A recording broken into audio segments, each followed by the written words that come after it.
We the Bertrands, baby, don't you forget it. And we don't need nothing from you. Y'all get the boy. Get him. Take him out. Take him out.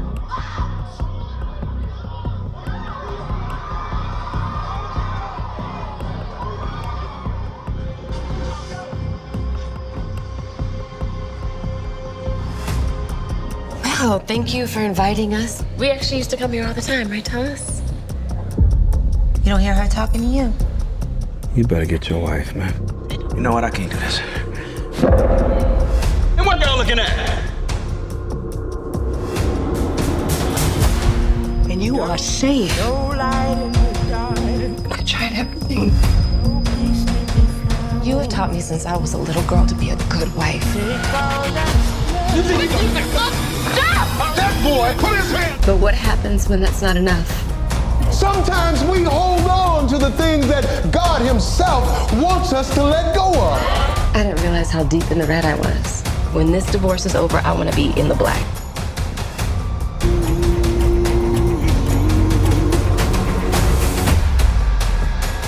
Aren't you glad to see me? I gave up so much of myself to be with you that you haven't met the real me. I'm gonna tell you this just one time. You better leave me alone.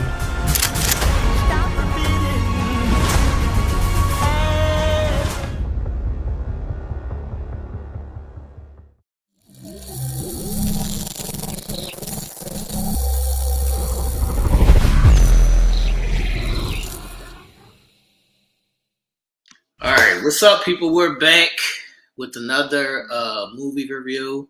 This is the talk of the town, the talk of Facebook, the talk of all social medias. Basically, off, I would say, maybe the craziest opening scene that we may have seen in the movie. Period. So the movie that we're talking about today, people, is called Divorce in the Black. And it's starring Meagan Good and Cory Hardrict, written by Tyler Perry, a Tyler Perry production. So, Ish, you watched the movie twice now. How do you feel about the movie in general before we get into specifics? Okay. So, I mean, we have to love, regardless of the fact of how we feel specifically, we do have to love just Tyler Perry in general, right? We all can have different perspectives about his movies, the writing, the visuals, the characters, the wigs, all of that. You know, we be nitpicking him down to the bone. Not the wigs. The wigs, honey. Okay, listen, that is always the talk of the town, the wigs and the outfits and all of that shit. But when I picked it apart, I think more or less the second time, I uncovered for me just some specific things that I felt he was attempting to tackle, which leveled it out a little bit for me, a little bit better than when I watched it the first time. The first time, I'm just like, okay, Tyler, you're over the top. The writing is wah wah. It's your typical damsel, get strong, man saves, kind of predictable type situation. But the second time I watched it, I looked for different aspects and avenues that he possibly could have been trying to tackle. So I saw in a different light. I thought it was okay. It wasn't amazing, like, oh my God, and it wasn't the worst either. So I'm kind of in between. How about you? I want to let the people know that I found out that this movie was made in 3 weeks. So for it to be a movie that was only made in 3 weeks, I think that's amazing. Yes. I think the cast was put together perfectly. I think the cast was amazing. There's some redundancy in Tyler Perry movies, but I guess that's the money goal. Like, if it ain't broke, don't fix it. So I'm not even going to get into that part yet. But I will say, on first watch, because I only seen it one time, it's like one of those things that you like. It's so bad, it's good. So it's like like I felt like it was like some crazy country shit, like some country bumpkin shit that I guess what he was going for was the relatability, and I guess that's why a lot of people like love it because they can relate to those characters, Dallas and Ava, and that's why I wanted to do a recap on it or a review on it because that in specific, like that relatability to those two characters, is not actually a good thing. Right. That's true. That's true. And he does that a lot. I think he attempts to bring out true scenarios and true things that are happening that people are afraid to speak about. And just like you said, it's relatable, but that's not a good thing. Right. I think that's why some people really dislike his form and his choice of expression in these movies because it's like, hey, listen, you try to hone in so much on those bad parts of us. Right. And you don't like us because you keep pulling out the bad parts of us. Right. And I've seen people saying, it's just a mirror, it's a reflection. And it's like, okay, the reason why these things continue is because you look at these mirrors and reflections and nobody's saying it's wrong. People are just saying, oh, it's okay. Everybody goes through it. So I would just want him to show a different side of everybody's not going through these specific traumas. So people can see what else we can be doing. Mm-hmm. And Tuti, I think that for Tyler, I think his life, if you like read on his life or heard him speak about it, was very trauma filled. And I think for him, he climbed out of a no way life to the way of life by honing in on a lot of those traumas or a lot of things that he saw. So just like you said, he's sticking to the recipe. And that recipe is always going to be tapping into the drama, tapping into the trauma, tapping into that which we are afraid of, because whether we like it or not, it's happening and it needs to be heard because it may just touch someone who's going through that specific thing. Right. So yeah, I can agree to that. Yeah, some people do need to see those traumas, so they might be like, "Damn, that was me," or "I want to stay away from that." So some people do need to see that. Yeah, we can't escape that part of it. But let's get right into the shits. The main thing that people are talking about, this opening funeral scene, and I also want to give out this bit of information because I've been watching all the interviews. So Cory said that this funeral scene that everybody's so excited about or talking about, that was not in the original script. That came upon day of, there's a beginning of the movie that was shot that he just scratched, and this is while they're filming. He just thought about this on the spot and created that funeral scene to put as the opening beginning. So as far as that, that's amazing. Mm-hmm. Yeah, definitely. I mean, and we can say a lot of shit about Tyler. Honestly, we can. He's over the top. He's wild, but he is creative. He's creatively talented in regards to a lot of the things. Just think of his stage plays and all of that stuff. How, like you're saying, he came up with this in the blink of an eye, in the midst of the moment, and how it came together, and how, whether it was negatively perceived or positively received, it's causing commotion. It's all over the socials and everybody is talking about it. And typically in the first, 10 minutes of a movie is really what draws you in and grabs your attention. It's either boring or it sucks you in. Facts. And this definitely sucks you in, whether you were cringed by it, whether you was like, what the heck? He's over the top. No matter how you felt, it still made you want to proceed forward with watching the rest of the movie. All right, so let's break down what's happening in this opening scene. So they're at a funeral. Meagan Good's father is, what do we call him, the pastor or the priest? Meagan Good's father is giving a eulogy for Meagan Good's husband, who was out. They didn't go into the story too deep of what happened to him, except to say that he had tried to rob somebody and they killed him. Somebody that was actually a member of the church that they were in. He tried to rob them and they killed him. So we're at this funeral for Dallas, who's Cory Hardrict, his brother. His whole family's there. Megan's there by his side. And this is the funeral for the brother. And the mom is losing her shit because the pastor is, that's what I wanted to ask you. So the pastor is giving his eulogy or giving his speech. And sometimes, they'll always say something good about the person who passed away. But sometimes, what if the person was a bad person who passed away? Do you still say something good? So are you on the side of the pastor telling it how it is about this person? Or should we still say something good when somebody passes? Mhm.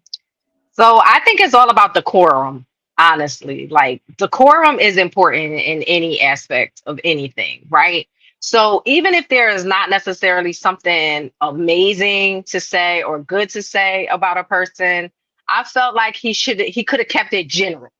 He could have kept it, hey, listen, sometimes, this young man might not have gone down the right path, but here's how you can go down the right path. Like, he could have just kept it on a narrow. I think that being Tyler Perry's over the top effect, right, kind of is what he was attempting to drive home, that not all the time are people going to say good things about you in right, life or after death. So I think that was another thing he was trying to tackle on. Some people might have not seen it that way. That's kind of how I saw it, because yes, it was over the top, but it kind of hit a note. Like, even in a church, even with people sitting here before you, you may not always get what you think you should get in a good, positive way. Right. I felt like I wasn't mad at it. I wasn't mad at it. I would like to see this more truth telling. Like, I've been on my truth telling journey for the last couple of weeks or so. I would like to see more truth telling. If he was a bad person, say he was a bad person. We're sorry that you passed away, and this is somebody's family member and X, Y, and Z. But don't sugarcoat what's not the truth. Mm-hmm. Yeah. A lot of people saw it that way too, but then a lot of people was like, oh, that's not cool. Like, he's a pastor. He was in a church. That only aggravated the situation. Why would you do it when, the family is down? As like he was kicking them when he was down, that type of thing. So. Okay, so the pastor's speaking ill about the person who's in the casket, and the mom starts to get agitated before she spazzes out on Meagan and the wife of the pastor's wife and the pastor. So what did you think about the mom losing her shit and then taking her clothes off because they had bought them? And what did you think about that whole reaction from the mom as to how he was speaking about her son who's in the casket? Yeah, so I feel like that's another thing with individuals who are not good at hearing the truth. Like, outrage, anger immediately, and it is fuck you and fuck everybody else, and here's what I am doing in regards to that. So it was wild. It was crazy. I actually thought initially that she was taking off her shit to rumble. That's what I actually thought. I thought. Yeah. Like, I thought she was ready to rumble, because especially when Megan stepped in and was like, no, we're not going to do this, that, and the third. I thought she was ready to rumble, but I think it made a profound statement in that that was the beginning of us seeing the financial dynamic and the layers between the two families. I think that was the first instance that we saw of that. And I think that it was placed there for a reason, so that everybody coming in would know, hey, here's these two families. They're married in together, but one's more financially stable and has more decorum and couth or whatever than the other. Right. And that was the initial introduction. So what they were showing in that scene that you're speaking about is the pastor was talking about how their family has been nothing but trouble.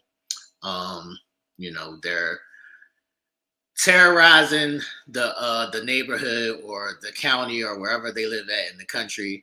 The families has been nothing but trouble, and on the strength of his daughter, who's Meagan Good, who's married to Dallas, who was the brother of the person who passed. On the strength of her, they took care of the financial burden of the funeral, and they clothed the mother and gave the son a casket and all of that. And they basically paid for everything. And this is on the strength of Meagan, who's married into your family. So that's how that broke down. So, Are you mad at it that the mom says, since you want to talk badly about my family, we can get the fuck up out of here? Fuck you. Fuck everybody. Fuck your daughter. Fuck your wife. fuck. I don't need this shit. I don't need this shit. We don't need this shit. We don't need this shit. Yeah, I can't honestly say that I'm mad at that. Just because, like, if I'm in that position and I'm feeling like you're trying to belittle me, you're talking shit about my son. I don't really need these clothes. Like, I was going with the flow. We don't really need this shit. We could have, like they said, buried him with the rest of the Bertrand family and kept it moving. Like, all of this fancy coffin and clothes and all of that. This is y'all. This is not us. Right. So you want to throw it in our face? Then we don't need it. So I'm not mad. Honestly, I'm not. Yeah, I'm not mad at it. All right, so as they're arguing and bickering back and forth, the thing that takes the cake in this scene is the mother screams out to her boys to go and get the body.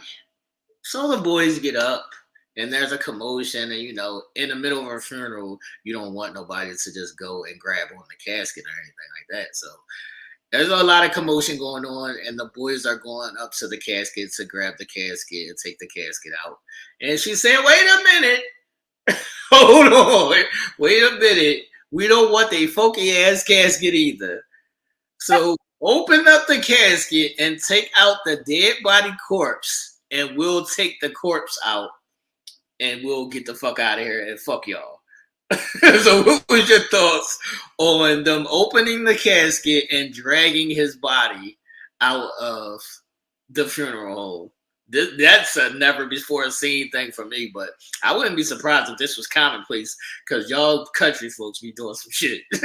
Right. This is true. I wouldn't say that this is not something that I wouldn't think would have happened before, but in the Tyler Perry world, obviously it's going to be looked at as over the top. It's almost equivalent to the family reunion Medea, where they had the angels in the sky at the wedding. It was just like grandiose, over the top, but it always keeps people talking, whether positively or negatively.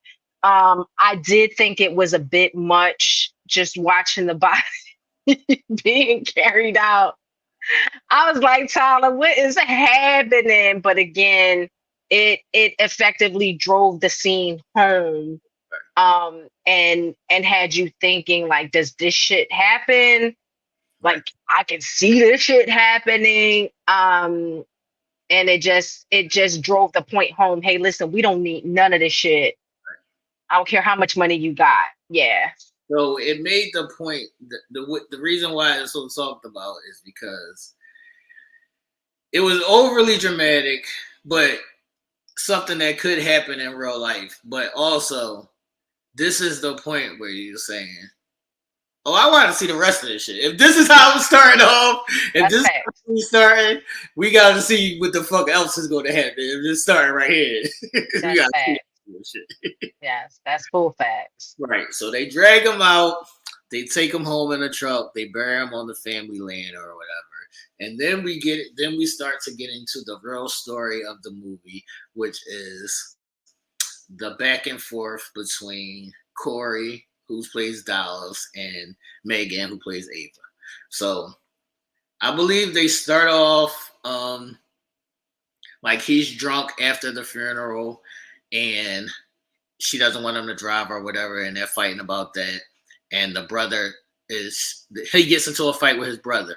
So the brothers fight, and the big brother is like whipping his ass, and he's like, I'm the older brother, sit your little ass down. And he puts him in the car, and then Meagan drives him home. All right, so you're Meagan.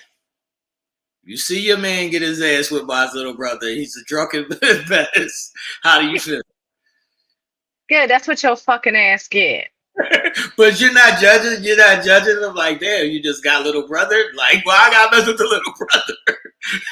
No, I probably wouldn't judge that way, but he was being him and his family just at the funeral scene was being a little bit. They were blaming her and kind of being kind of asshole-ish to her. Right. So I'd have been like, I probably wouldn't even been thinking in that context. I'd have been like, fuck you. That's what the fuck you get. He should have whipped your ass a little bit more. Like, you know what I mean? Right. I probably wouldn't have looked at it like, oh, wow, I'm fucking with the little brother that got his ass whipped. Right. So after the funeral is like the first signs that we see of the treatment. Like she's in a truck with him. And he's telling her to go the fuck on. And she's like, we rode here together though. He's like, I don't give a fuck. Find your way. Yeah. His verbal attacks start early on, and it kind of outlines for you like what's to come. And his drunken stupor, like when he made his confessions or whatever to her, which might be what you were getting ready to talk about. It kind of lined you up like, okay, here's this asshole, right? Here he is being an asshole to her and kind of following the mom and doing what she says, all the boys following lead and following suit. But here's what we see why he might be so nasty to Ava, because he has a traumatic past. What I would have liked to have seen was Tyler, when he confessed that his mom made him, well, he said, she made me kill my dad, right? Assuming that it was the mother. Ava tried to talk to him more about it, but he wanted no parts of discussing it. But it made me, I wish Tyler would have dug into that a little bit more, like maybe flashed a scene of what happened, just to kind of make Dallas, because in this shit, he's a piece of shit. But I'm glad that he didn't dive into that. I'm glad that he didn't dive into that, because that would have been giving him an excuse. I'm glad that you're right. That because that would have been giving him an excuse. I'm glad that he showed that in a drunken moment, I'm going to be vulnerable and I'm going to confess to you and I'm going to tell you, why I am the way I am. But as soon as I sober up in the morning, fuck out my face. This never happens. We're never speaking about this again. I'm glad that it was shown that way so people can, because that's how it really plays out in real life most times. Yeah, that's true. That's true. And I think me just looking for that benefit of the doubt. More backstory. Just like an explanation as to why he was such an asshole. You know what I mean? I guess that's what I was thinking, Right. See that was enough for me. That was enough for me to show, like, we've already seen how the mother talks, how y'all move as a family, how y'all mama's boys, how you're the baby, you got your ass whipped by the big brother. Like we're seeing, like we can see you come from a fucked up place. And I'm glad that they shown that he comes from a fucked up place, and you see that I come from a fucked up place, and you still chose me.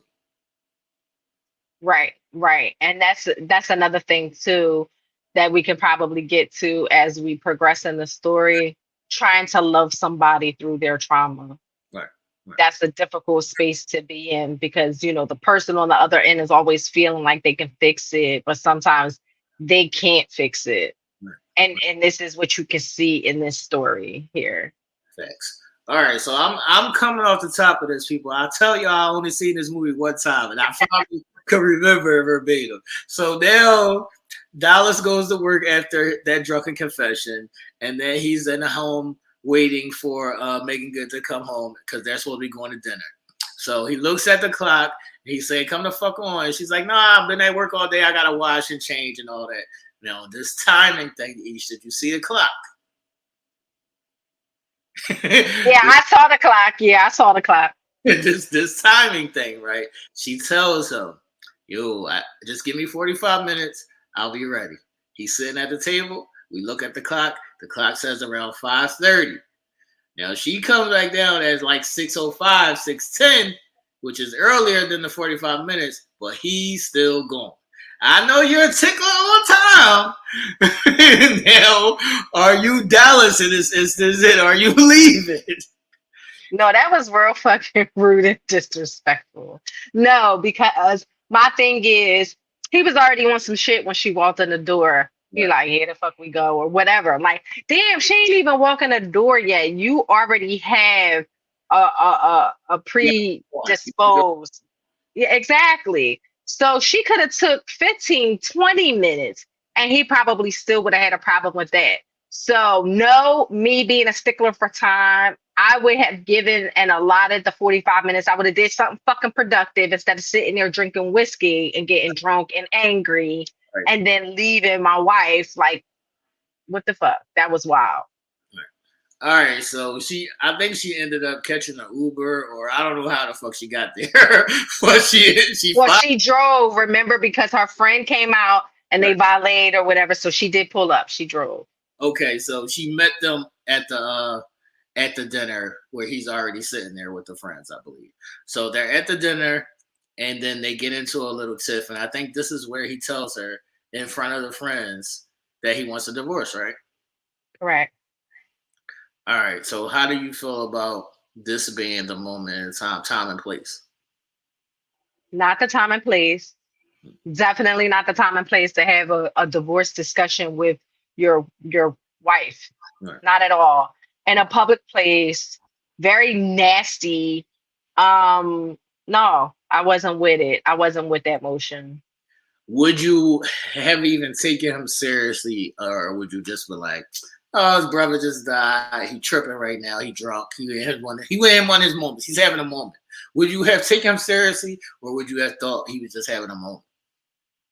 I would have taken him seriously. I would have taken everything that he said very, very seriously. Except you saw how she just sat there. I commend Meagan, just the character and how they made her out to be. I'm more of her friend. Right.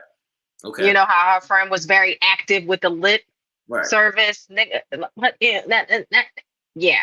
So and again, they balanced out and they gave a nice equal balance to his personality and her personality, that one didn't aggravate the other. But I would have believed them for sure. Okay, so let's stay right there for a second in the back and forth between Dallas and the friends. So Dallas is like calling them bitches. He's talking shit to everybody. How are you if this is your husband, but he's being disrespectful to everybody? It's not happening. Right. It's not happening. Not at all. I'm very it's not happening. Sorry. Because I feel like for every action there's a reaction. If you want somebody to listen to what you're saying, sir, you gotta be a little bit more. You plastered this out for everybody to hear here with our friends and in the damn restaurant. If you want somebody to listen to you and take you seriously, then act like it. Otherwise, stop this nonsense. I'm saying don't talk to her like that. And also, just like her friend was, is he crazy? Like, what the heck is up with him? I have been in these situations with my friends and their significant others, and they will vouch and say, yeah, Ish, do not play. Don't speak to her like that around me. Don't call me no names like that. It's just rude and disrespectful. But how did the friends handle you? Like, how did the friends check their person? No, tight lip like she was. That's what I'm saying. Very tight-lipped. Like, didn't say much sticking up for themselves or for her friend. Right. Like, she just kind of let it, and the husband too. Like, if we notice, he says stuff later on down the line, but he allows him to be disrespectful in general. Like, and I understand sometimes you can't insert yourself, and we're mindful of what we insert ourselves to. But just sometimes when we see that disrespect, You giving him grace because you know he grieving, but it's like right? this because the grieving shit. This seems like an always kind of shit. This seemed like an always thing. You get drunk, and this is what you do, and I'm gonna check you. Facts. So I can't remember, but I think the reasoning he's like telling her he wants a divorce is just because he feels like she's above him. He doesn't want to. It's like a thing. Like, you want me to be this, and I'm not that. Hmm. Yeah. So I feel like that was the only reason, because if we look at it, it seemed like she had herself together career wise. She was beautiful. She seemed like she really cared about him, even when he was treating her mean.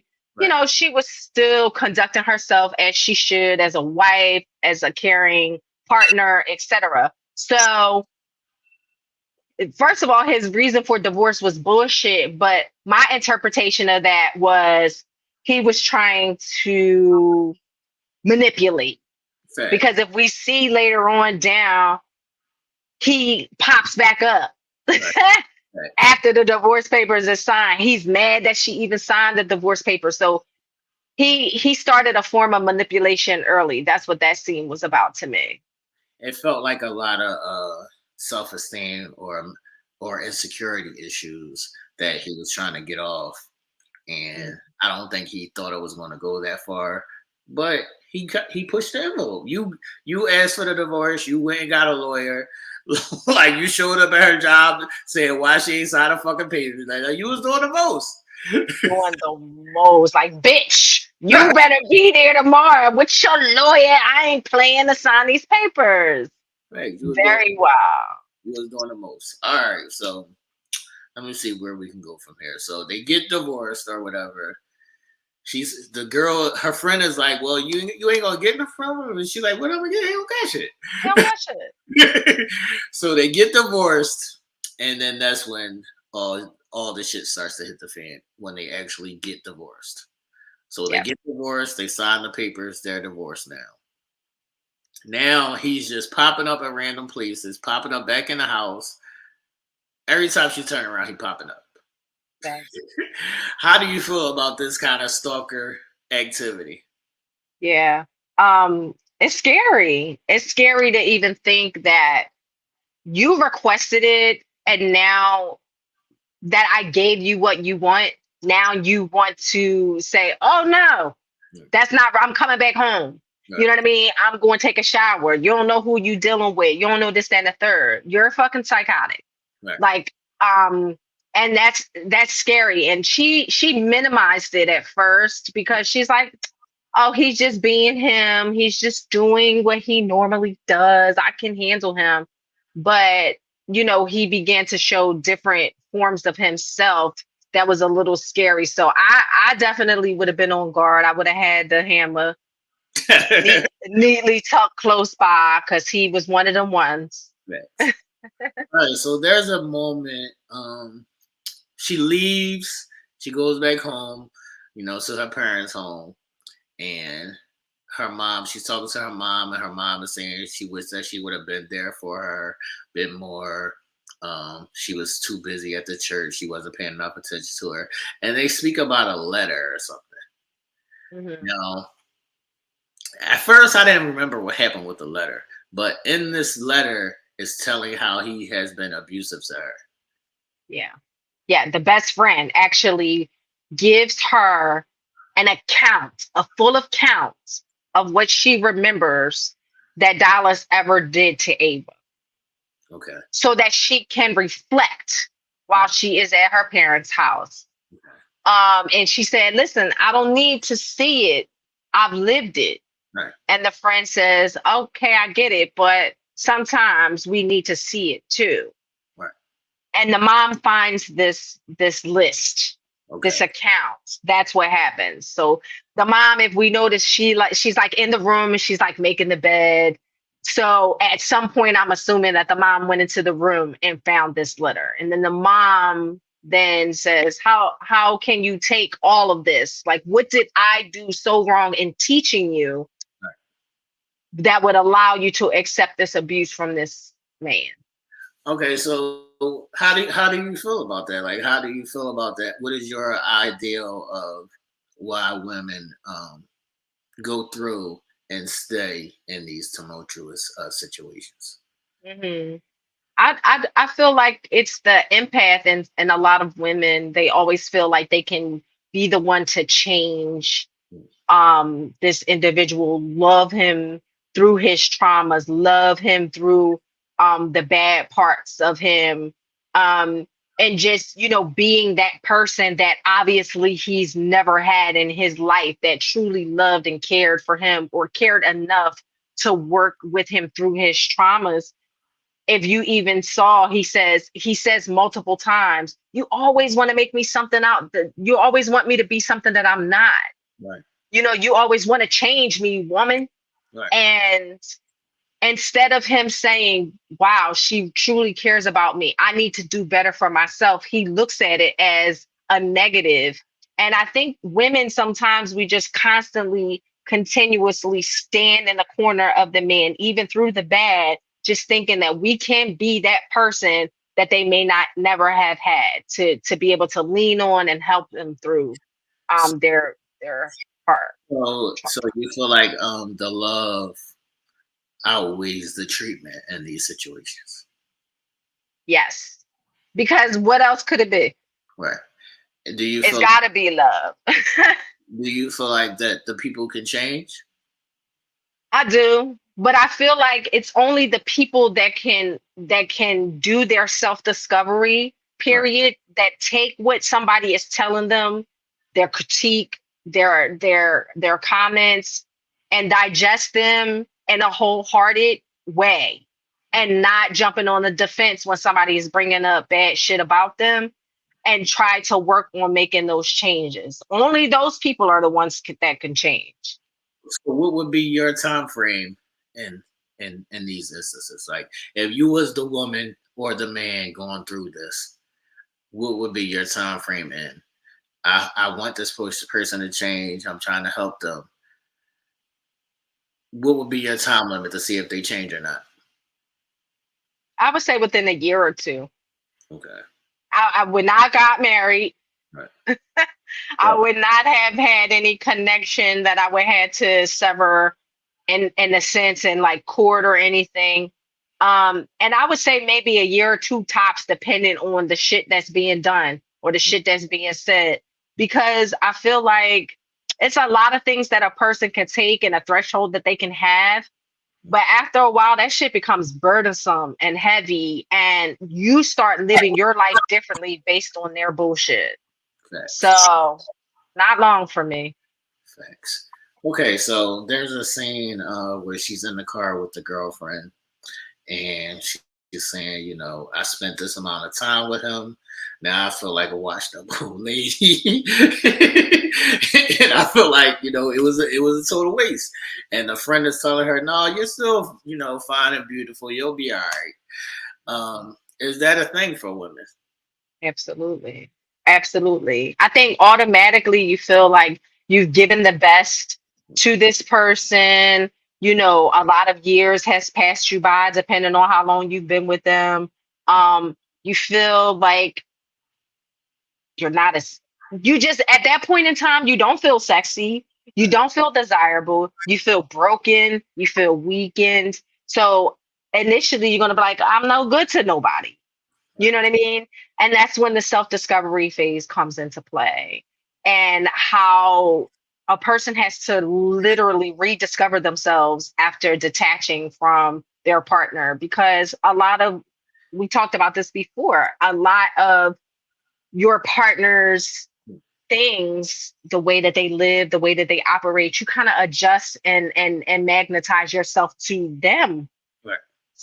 So you got to rediscover and relearn yourself and all of that stuff. So initially she like, yeah, I ain't hot. I ain't gonna be sexy. I can't get back out here. I'm 40. Ain't nobody gonna want me. All right, I'm gonna give a little slice of honesty here. I'm gonna give a little slice of honesty. Man. Okay.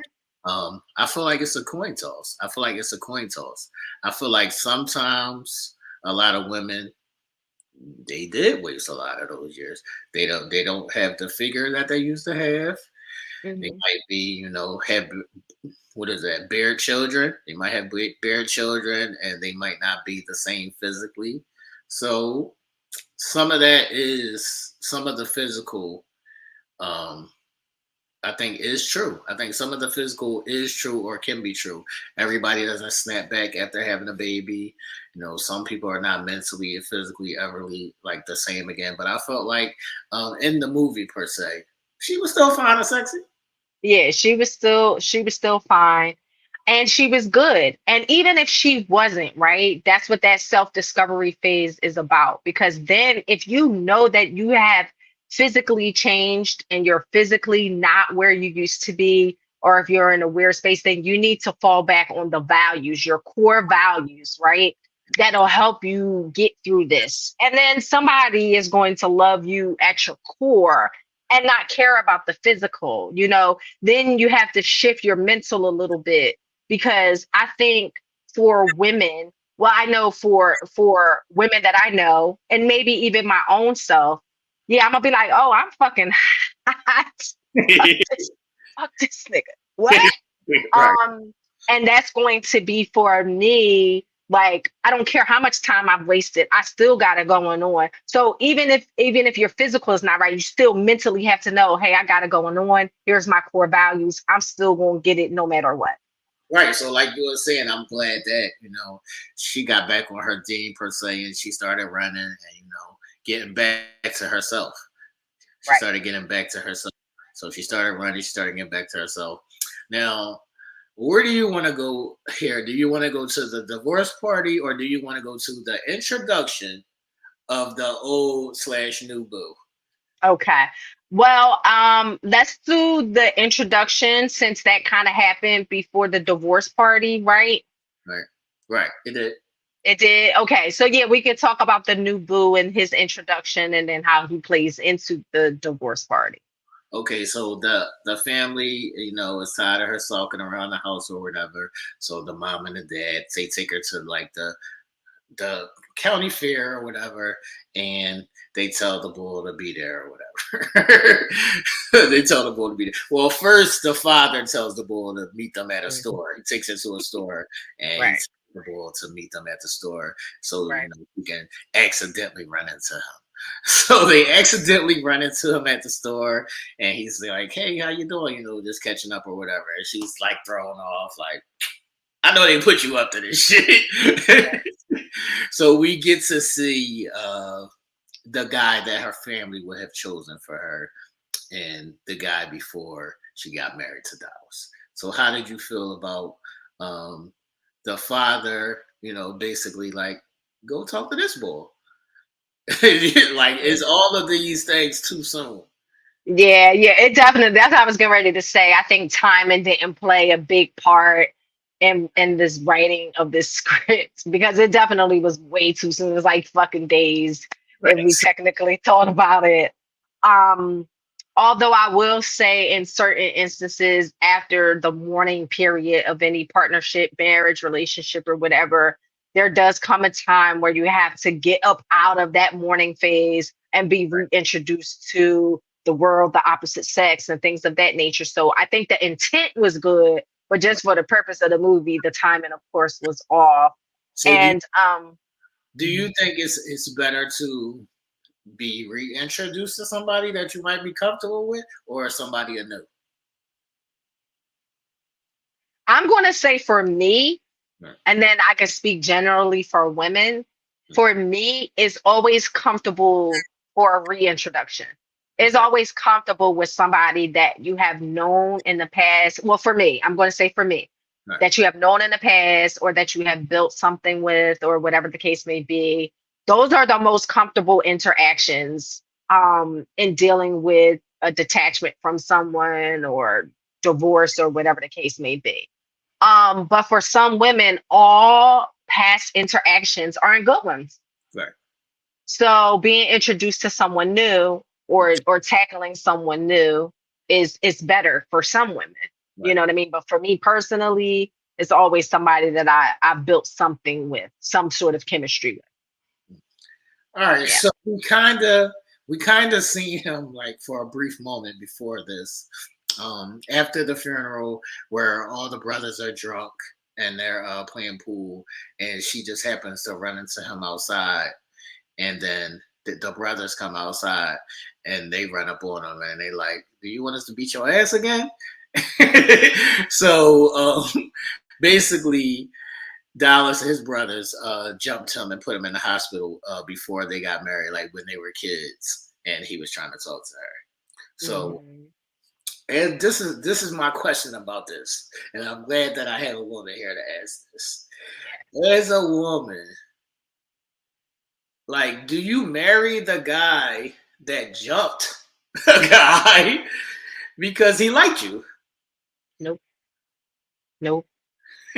No, I mean, it's a lot of things here that if they grew up together or are in the same town or whatever the case may be, apparently Dallas and his brothers and the family showed a consistency in their behaviors and in the shit that they did. So no, I'm not.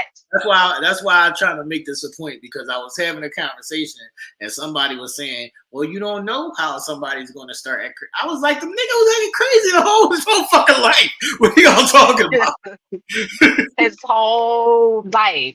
I mean, it goes back to her even saying that Dallas was her first. This goes to show you how young that they were in getting together and knowing and loving each other. So yeah, he been showing these and exhibiting these fucking signs. No, Right. I'm not marrying you. Facts. Okay, so in that instance where the father, made that chance meeting for them to meet up, she brushed him off and was like, "I'm not ready," and X, Y, and Z. I'm gonna applaud her for that. That's how it's supposed to go. Definitely. That's how it's supposed to go. She brushed him off. But Yeah. when they meet up again at the county fair, is where she was drinking a little bit. She's a little bit more time has passed. She's very vulnerable this night, and she's open to kicking it with the old / new boo. Yeah, definitely. How do you feel And about that played out? yeah, I think it was cool, and I think too what's important to realize here, some of the themes, like the recurring themes, like in a lot of Tyler's movies, but in this one specifically, it's like a common thread of religion. And if we notice, she basically said, like, I stayed in this space with Dallas because I couldn't allow my marriage to fail. I had to stand by my husband. I had to do all of that. And I think we see that, For better or for worse. correct. And I think her initial contact with Benji was, she was honing in on that. I'm being honorable to my husband, even if he wants a divorce. I signed the divorce paper, but I'm still being an honorable woman. I'm just not in that space, and I'm not entering into that space with you. And so I think that's what we see initially, right? We see that Meagan. Oh, well, I'm sorry. We see that Ava. Right. But then as time goes on and she loosens up a little bit, that went out the door. Right. So she gets drunk at the fair. She goes off with Benji. They're reminiscing or whatever. They're catching up. I think he takes her for a ride or whatever. Somehow they end up in his truck or whatever. So I don't know what the fuck he was doing, if he was like fishing or some shit, but for some reason he was like, I don't know. in the truck for a minute. But he comes back into the truck and she tells him, she blatantly, comes out and says, "I want you to make love to me." Yes. Yeah. I think he was he was doing a fire. Like Okay. they had like a bonfire or something. I think he was messing with the fire or doing something, giving her snacks or some shit. Okay, so yeah, they're having a picnic in the back of the truck, whatever. Once again, some country shit. Having a picnic in the back of the truck or whatever, and she tells him that she wants him to make love to her. Now, me, I know it's a vulnerable moment. You're gonna make love to her. I know it's a vulnerable moment. You don't want to take advantage, but this may have been your only shot, bitch.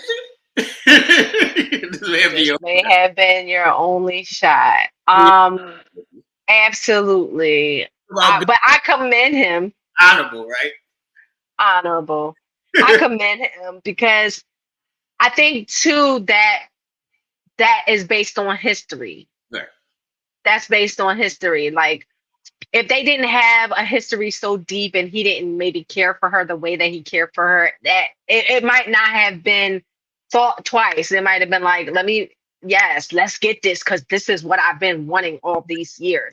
Right. But because he knew she's been drinking, he knows that she's in a vulnerable state, and he knows that the only reason that she's saying had this pussy here is because of what she's dealing with. So he declines. And because she was rocked out drunk. Yeah, facts. Because she was rocked out drunk. Facts. All right, so let's fast forward to this divorce party.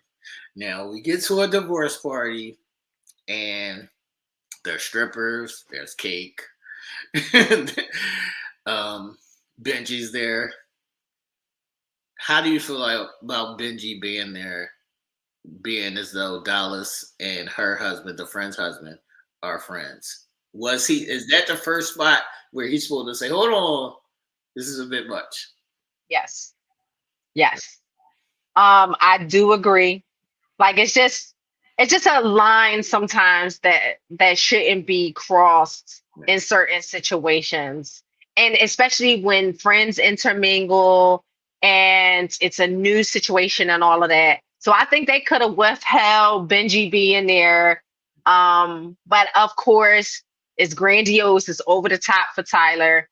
And, obviously, Dallas is going to be the fuck outside stalking. Of course. But yeah, the friend should have definitely stopped that. On this one, Dallas really didn't know what was going on. He wasn't stalking. No.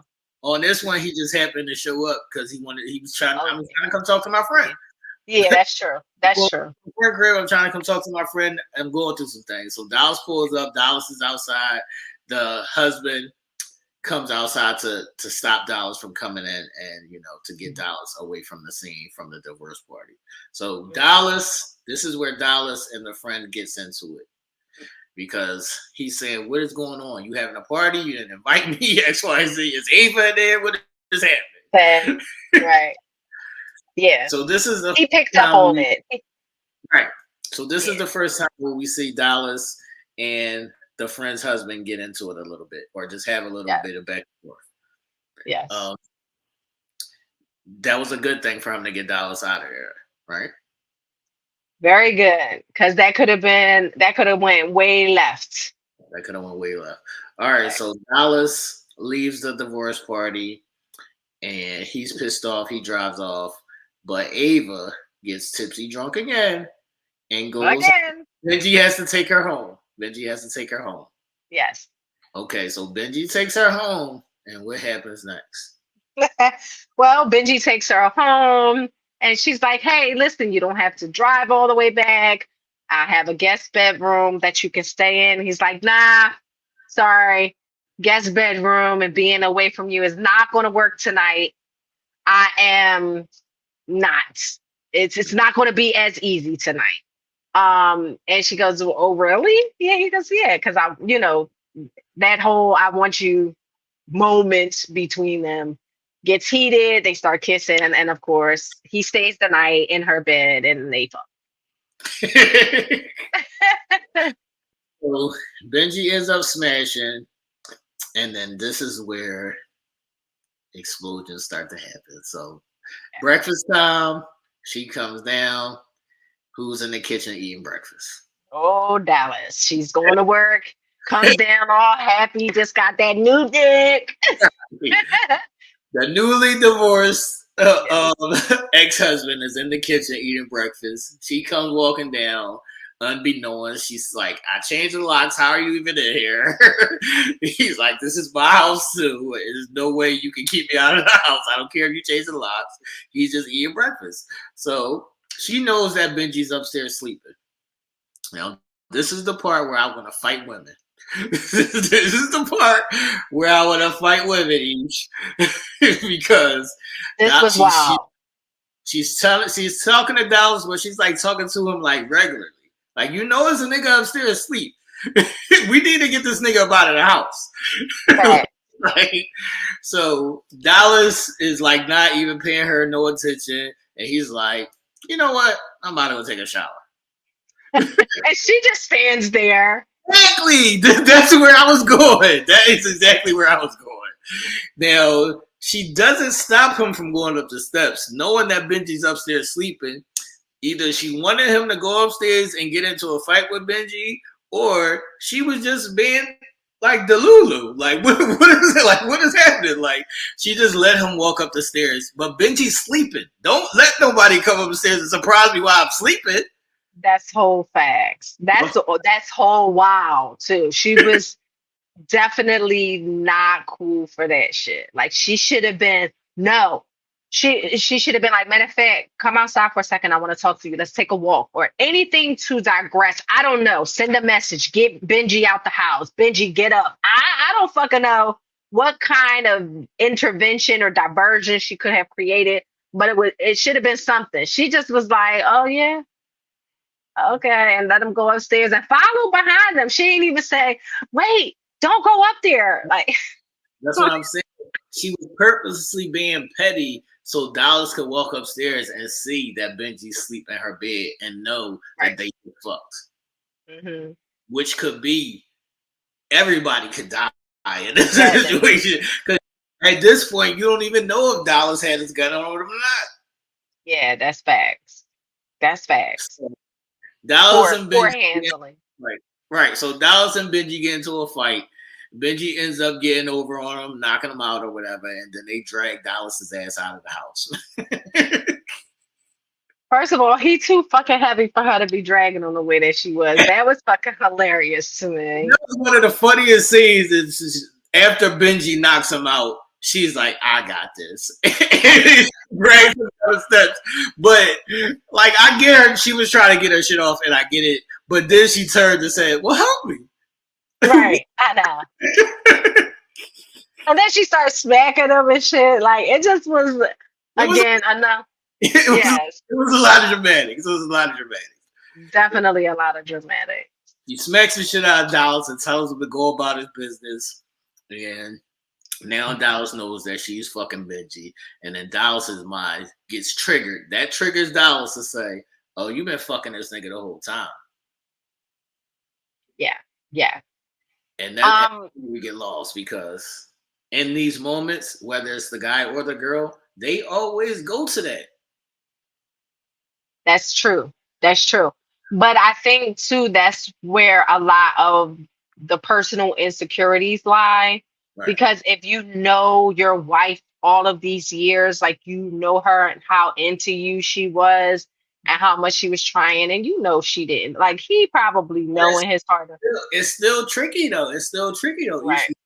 You know your person, and you might feel like, no, they weren't fucking this person the whole time. But you also be thinking like, well, we just got divorced like 2 days ago, or we just broke up like 2 days ago. Y'all fucking already?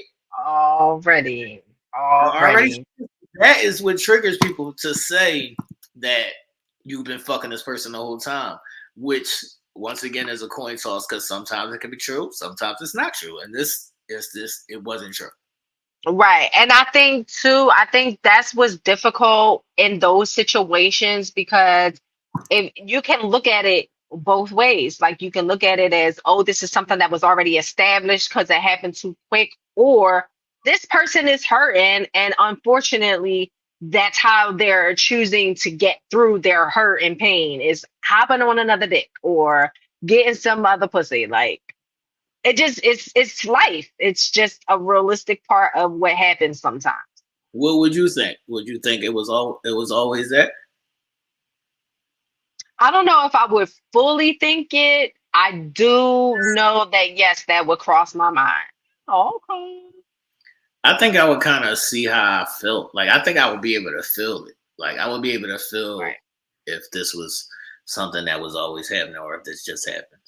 Right. Right. That's what I'm saying too. Because if you know your person, if you know the history of your person, you can think of times where things might have been off, or a time where she might have stayed out all night, or he might have stayed out, or just things like that. You can kind of like reflect back on, like, this might be questionable. Yeah, they might have been fucking around, or past messages, or just something. You would have had an indication or an inclination of something. Here, she wouldn't even talk to this man, let alone sleep with him while they were married.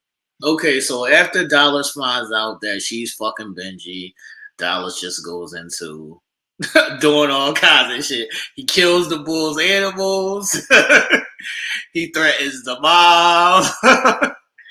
He ran down and threatened the mom. Like, Dallas is just like having an emotional outbreak, and the friend is telling her to get a restraining order. So that's where I want to stay at on the getting the restraining order. Do you advise the women to go ahead and get the restraining order, because they be just like she be, and they be like, nah, I'm not worried about him. He's just acting dumb. No, he's going to kill you. That's facts. And I feel like definitely get the restraining order, ladies. Like, you have to take that. You have to be proactive about your safety, because nobody else is going to be. Now, a lot of people will be like, well, the paper's not going to stop anything, or, you know what I mean? If I have a paper and he shows up and breaks into my house, or whatever the case may be, not only it may not stop him from attempting to do anything, but if you have to defend yourself to the point where you kill him, you don't have to defend yourself. Like, this is not a matter of a murder. This is now self-defense. Right. So, you have to be proactive about your safety. Those PFAs are in place for a reason, and you should have them if you feel in danger. Facts. All right. So as Dallas is wilding out, causing all kinds of havoc and threatening everybody in the family, Meagan is Ava's still being cool.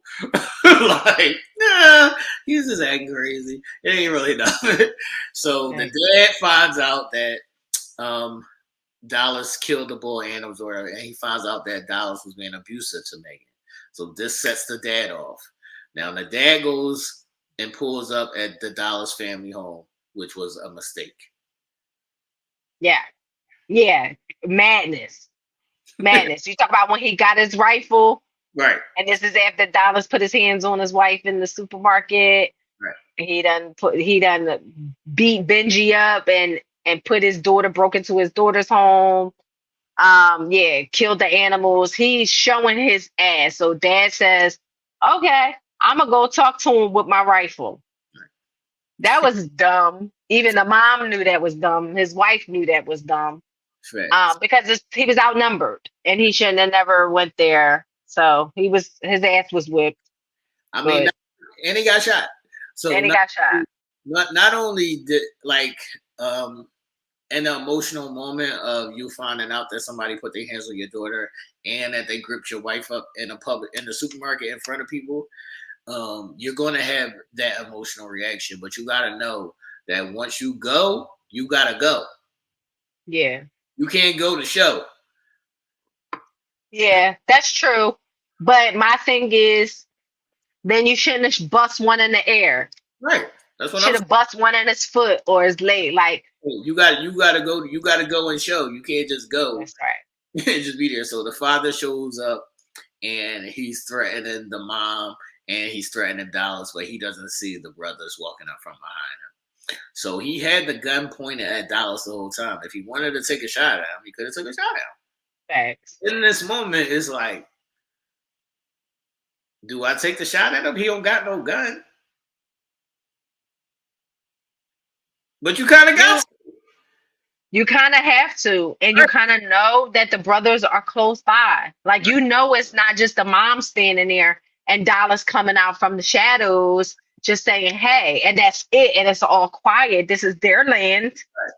Right. Those boys ain't too far behind. So So That was the boss move. brother got was emotional. He was in an emotional space, and they got the best of him. So the brothers come up from behind him.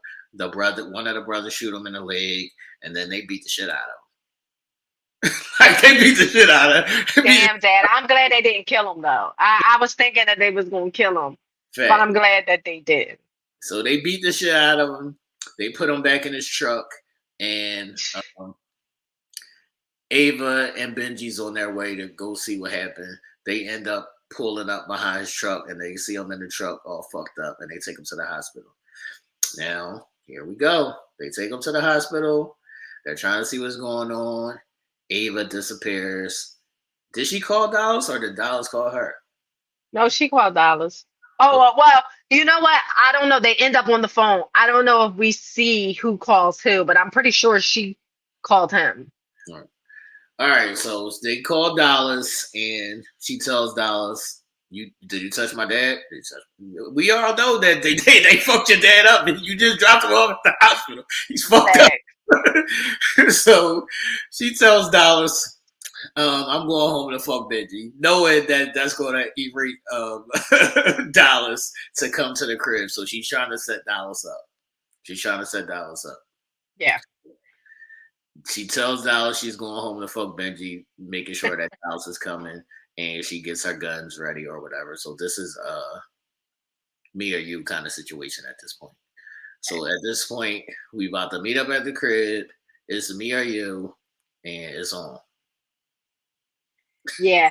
I knew as soon as I heard her on the phone egging him on, I said, okay, this is a ploy to get him to the crib while not necessarily having Benji there or her friend Rona there or anybody else there. Everybody's like off in remote places. They can't get to her super quick so that she can devise this plan, because this is what it's all about.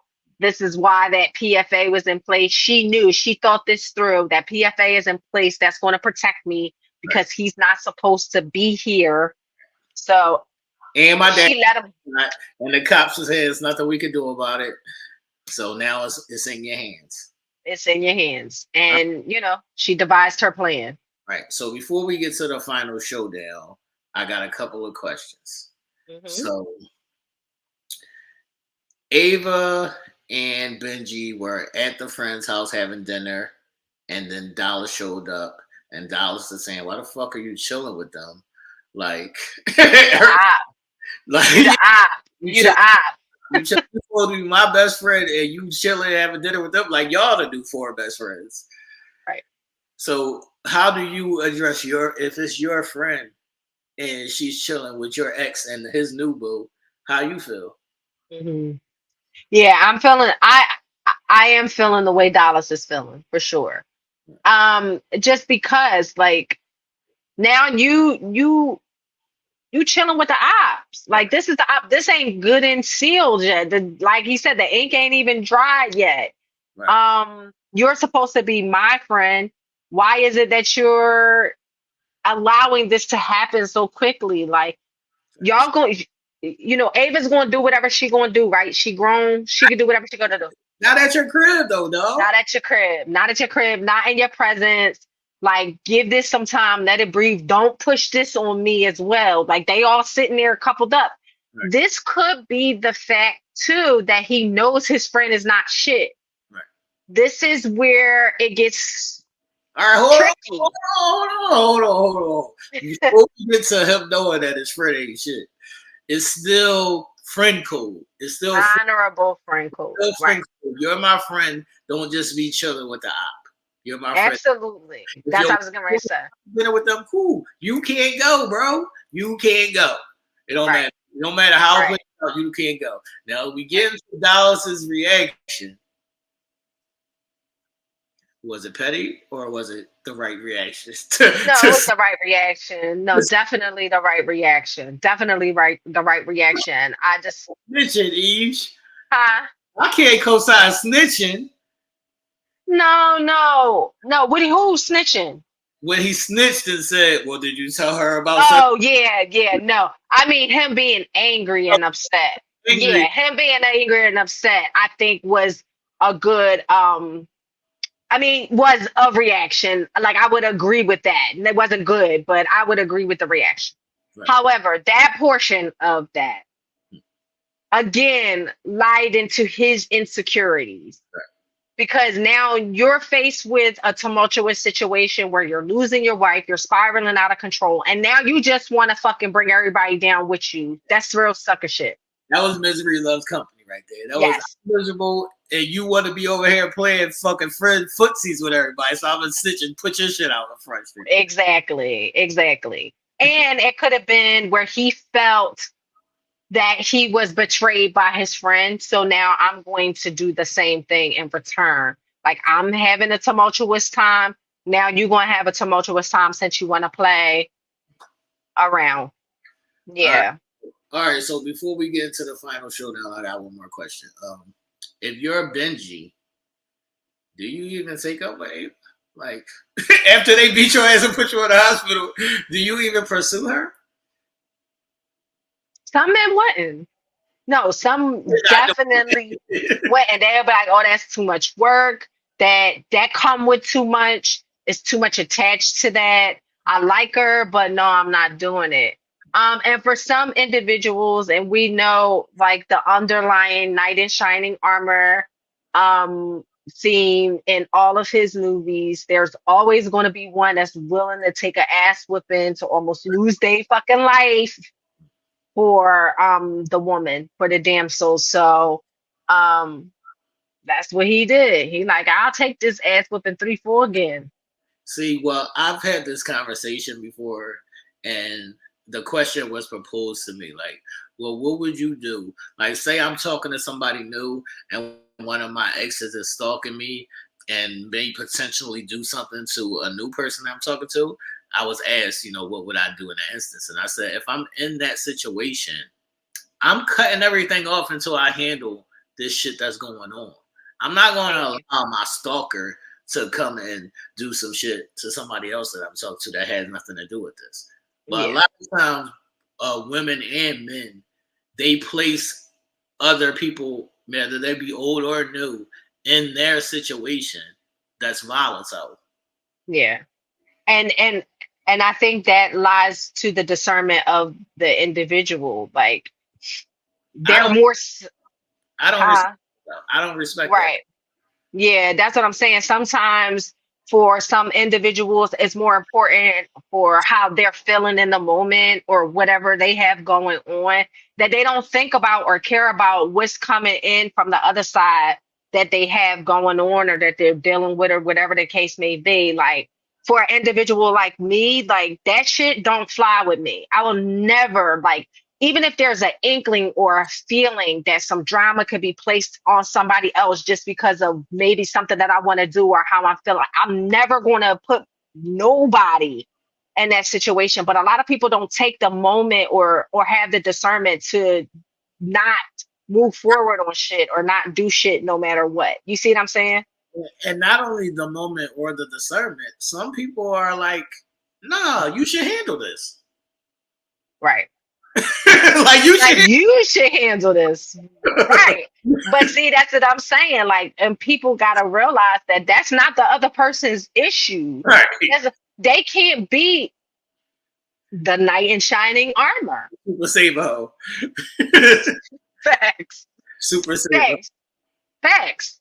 And you as the individual, and men and women do this too. So I don't want to just say that it's like, coming from a woman's perspective, saying it's the man, and he puts you in a position where you got to deal with the chick. But, women do it as well. Like, hey, you got to deal with this nigga because I don't really want to be here. So, and I'm feeling you and I want to necessarily be in this space with you. So I'm going to just put this shit all in the mix. You can handle it and then I'm good. And then I could just be with you. No, how much fucking heavy burden or weight is that placing on that individual and into a new situation? That's wild work. Facts. Wild work. All right. So as we're in the final showdown, Ava's sitting at the table drinking, getting ready for her final showdown with Dallas. She kind of probably has this already planned out in her head. She already knows how he attacks. She already knows his tendencies. She already knows where she placed her weapons. He comes in with his gun. Now, at this point, I'm kind of throwing caution to the wind. Like, fuck the plan. Like, she was playing with fire here. She was playing with fire here. Because he already has his gun. He already has his gun out. She was playing with fire here. But she knows his tendencies. She knows that he's probably going to get physical first. And she's banking on that to be able to say, he put his hands on me, now I can grab my gun and shoot him. Yep. She definitely. Your way? Huh? Are you handling it the same way? Probably not, because the way my anxiety shit is set up, I probably definitely would have been shot his ass as soon as I saw him brandish the gun. Like, you got to go. Look, fuck this plan. As soon as I hear you breaking the crib is enough for me. You broke in. That's my excuse right there. That's my excuse. As soon as you broke, who it is? I don't know who it is breaking it. I protected my house at this point. You broke. Facts. Facts. Soon as I see a body movement, pop. Right. But she stayed calm enough to go through with the plan that she devised. So, I mean, it obviously, for the sake of working out in the movie, obviously it worked out to her favor. But nah, not in real life. You can't do no shit like that. That's a fact, because he's whipping her ass. He's throwing her across over the fucking island. Like, she's getting fucked up. She could have died in one of these fucking. Yeah, facts. She could have hit her head. One of those blows could have been so devastating it could have knocked her, because she's a small woman. So, like, that's why I'm saying this plan, you had to really take a chance in that. There's not no real life shit that you could do, because she wanted the bruises to be on her. She wanted to say, he assaulted me and this is why I shot him. So it could be clear cut, no questions asked. But she could have really put herself in a fucked up position. That's a fact. All right, so she ends up getting a hit in. How did she get to the gun? Like, before to take the final shot? Yeah, I think it was like on the counter or something behind her, and I think she just didn't she get up and grab the gun, I believe. He threw her over the counter, and that was right where the gun was. Yeah, and then she just got up and just pow. Right. It was playing right behind you. I should have been watching it. Okay, now she shoots him with a shotgun. One shot kill, one shot deal. I believe her father, showed her a way around guns. And that's another thing for women too. Something that you might want to acquire, that skill. Absolutely. So she knew her way around the guns and everything. She was ready and prepared. And it's just not something that you want to do, but it's something that you may have to do. And she shot him and killed him. So one shot kill. The final scene of the movie, the hospital scene. How do you feel about it? Yeah. That's so unrealistic. Exactly. So fucking unrealistic. But okay, Tyler, like in a cool, calm, collected world, sure, we can say this is the end. So of our beef. So just so happened as I'm picking my father up and taking him home from the hospital, y'all are in the hospital saying y'all goodbyes to dollars. That's what we saying. That's what we saying, and we saying that y'all just gonna look at me after I say the shit is over, and it be over after y'all have been menaces all throughout the movie. And so now all of a sudden y'all get some fucking sense knocked into y'all that y'all just gonna be quiet and scurry off into the sunset, and this is it. Facts. Very unrealistic ending. Very. So it was a cheesy ending where Meagan says something like, "That's why you don't fuck with a good woman." What? Never push a good woman too far. What? I would have been like, we gonna see your little ass around. Yeah, facts. Like, you think this over? I don't give a fuck how far you got pushed. This ain't over. You took one of our Bertrand boys or whatever they say. That's a fact. Listen. That would down like that. So, all in all, I'm not mad at the movie. we do see some redundancies and some over dramatics in Tyler Perry films. Mm-hmm. I'm not mad at it. I would like to see Tyler Perry show some other positive angles or some other options. Where my main problem is that the women, the Avas and the Dallases, are still Ava and Dallas. Like they're still, Right. and not only are they still doing it like presently and activity like wise, they're choosing to do it. Right. This is true. This So, is true. so I need people to stop choosing, like thinking I'm going to be the savior for this motherfucker, and I also need the Dallases to be like, I'm fucked up, and I shouldn't even involve like marry people into my fucked up shit. I need to get myself together. Right. What is your final thoughts on that? Yeah, I think it's going to take a lot of people to know thyself, to be able to say, you know what, this is not good. I can't change everybody, or I can't change damaged people. Like people who are actively working through their issues and trying to become a better person, and they have things that they're dealing with, and you can see their progression and you know them and you see their strides, and then maybe you want to be a support system, because I find that the support system in the movie on behalf of Ava's, Right. her support system was very strong. His support system was strong in a negative way. Like he had them backing him, but they turned to, it's like they almost turned him against being good and being better, because she pushed for him to go towards a different lifestyle. And they kept saying, oh, she this and she that, she this. And it's like almost they didn't want him to be better, or didn't want him to indulge in getting stronger. They didn't feel like nothing was wrong with them. Right. So I feel like in those cases, she should have seen that I can't change him. Right. They don't want to be better. He doesn't want to be better. They have strong family ties. He is who he is, and he won't be that way. How do you feel about it? Would you choose the person with a broken family? This is a question that I ask people when I meet them. Like, how is your family structured? Like, do you come from a fucked up family? Right. Yeah. And that's important, because when you have a person that comes from a broken family structure, 9 times out of 10, fucked up family, it's definitely going to spill over. Like, honestly, like it seeps into almost every part of a person's being if their family shit ain't together. Right.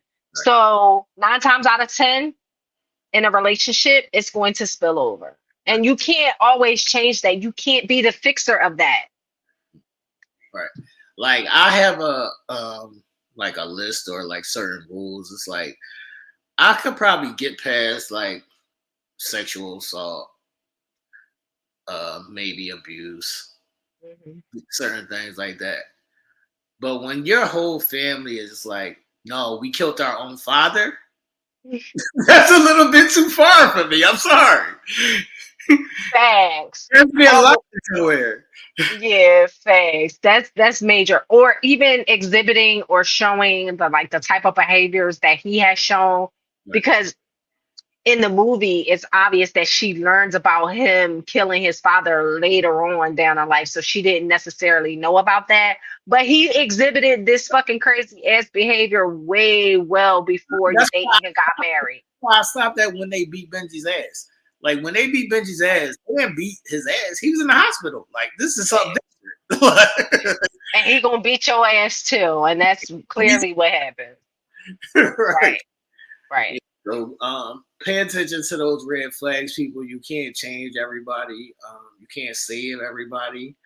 And even the people who are fucked up, sometimes you meet the right person that can guide you to changing. And sometimes I think my last point was like sometimes people who have jealous, controlling, or possessive qualities, I don't put change in that. Hmm. Even if they can, Yeah, even if even they, if you see slight changes, because even if there is slight changes, you never know what's going to trigger it. trigger it. That's true. That's So, true. like those kind of things, I try to stay away from as much as possible because I don't believe in those like a full 360 turnaround change in that. Yeah, yeah. I think I can agree with you there. Like I've been in situations where I've seen people not necessarily in my own obviously, we all see things in our own personal situations or whatever the case may be. But I've seen people make subtle changes and not make the full 360 changes. And then I've seen people make very progressive changes and just hasn't been placed in a situation where it resurfaced. Right. So you don't know for sure until, you know what I mean, they're triggered or they're thrown into a situation where those old I don't like taking behaviors, risks with my own personal the preference. risk. Yeah, that's Sorry. no, that is definitely true. That is definitely true. You can never be too sure. This is why it's important to pay attention to the signs and to know and to understand like the situation and the role that you play in it all too. Because you can it's just in your heart sometimes to help people or try to help people through things. But if they're not sought out and seeking the help, If they're not subjected to it, like if they're not taking the, if they're not like, I didn't see him taking the help. nope. I never saw He him taking the help.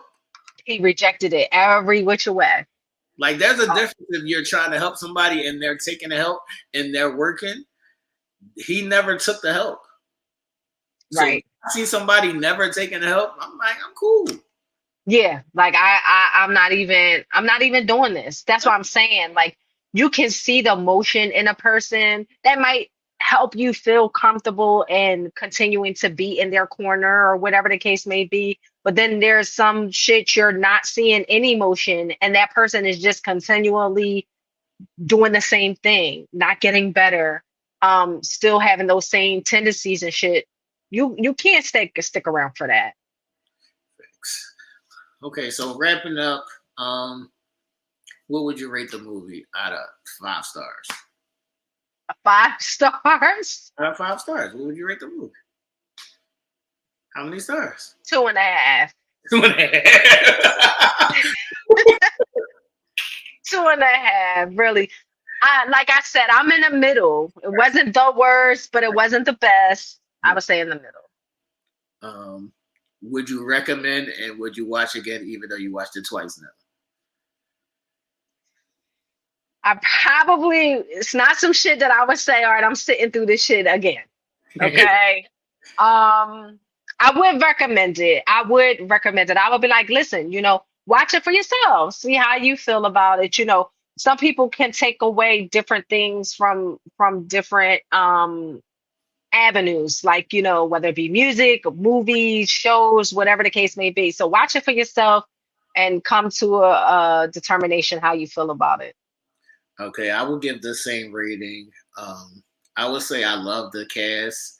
I would have rather they had more than 3 weeks because there could have been a lot more of improving and changing to the script on certain parts. Certain parts was like, all right, y'all just saying shit to be like in clout chasing with the lingo. Y'all just to be clout chasing with the lingo. So I was like, I would appreciate like if they took, but I have to also applaud the 3 weeks that they did this in 3 weeks. So Absolutely. it's a double one. It's a double-edged sword on that. So I applaud it, but also I would have rather they took a little bit more time because I think it's had the potential to be something like greater than what it was.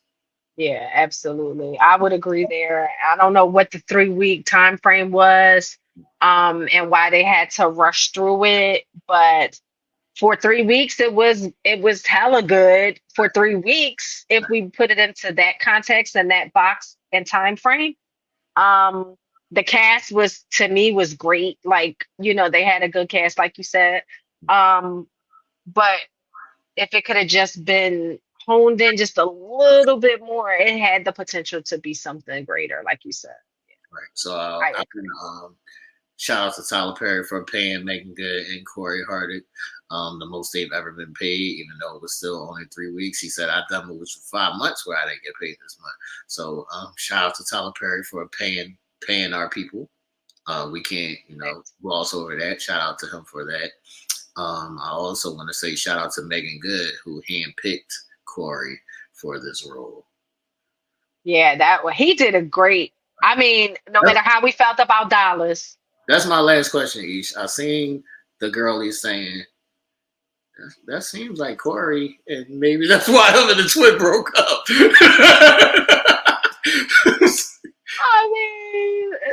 I mean, listen, I don't know what I felt about him per se before the movie, but it was kind of on that line. Like, I could see him being just a little bit too rough and rugged because she's real sweet and yeah, yes. And he seemed to be probably, what the fuck? Da, da, da, da. Like, I could see him being that. This, of course, was to another level, but yeah, he definitely played this role well. Like, it fit him perfectly. Right. Fit him perfectly. Yeah, so shout out to both of them, man. Yeah, that was a good fit for Dallas, the Dallas character. Thanks. Yeah. Favorite character. Ooh, I don't know. Let me say. If I had to say, no matter how much I fucking hated him, Dallas. It was Dallas. Because even though he's canceled, he still has some funny parts. Yes. He has some funny parts. His part was probably the most realistic. Yeah, definitely. And I think all of us has experienced a level of Dallas in a person. Right. Dallas is wild as it may seem. He's relatable either whether it's funny. Right. He wasn't stupid at all. He did have some patient moments. You could see him, like, even at the funeral, he was being patient. And, there were a lot of different layers to Dallas. And I think we could all tap in like, oh, I know somebody like that, or I've come in contact with somebody like that, or whatever the case may be. So, yeah, Dallas for me. All right, people. So that's our movie review of Divorce in the Black, starring Meagan Good and Cory Hardrict. Shout out to Tyler Perry. Make sure I hit that thumbs up button, like and share the video. Put your thoughts and or questions in the comment section. And until the next time, we will bid you adieu, man. Deuces. Peace.